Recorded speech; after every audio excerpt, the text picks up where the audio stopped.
পুলিশের হাতে গ্রেফতারের ২৪ ঘন্টা না পেরোতেই ছাড়া পেয়েছেন প্রিন্স অফ পপ খ্যাত মার্কিন পপ তারকা জাস্টিন টিম্বারলেক। মার্কিন সংবাদ মাধ্যম CNN-এ প্রকাশিত এক প্রতিবেদনে বলা হয়, স্যাগ হারবারের অঞ্চলে নেশাগ্রস্ত অবস্থায় গাড়ি চালানোর অভিযোগে তাকে গ্রেফতার করে নিউ ইয়র্কের পুলিশ। জানা গেছে, বন্ধুর সঙ্গে দেখা করে বাড়ি ফেরার পথে মাতাল ছিলেন টিম্বারলেক, তাই গাড়ি চালাতে গিয়ে ট্রাফিক সিগন্যাল মানেননি। গাড়িও চালাচ্ছিলেন বেপরোয়াভাবেই।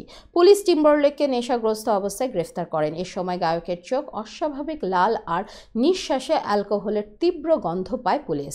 তাই অভিযোগ রেকর্ডের নিয়ম না মেনে গাড়ি চালানোর পাশাপাশি নেশাগ্রস্তের বিষয়টিও নথিভুক্ত করা হয়।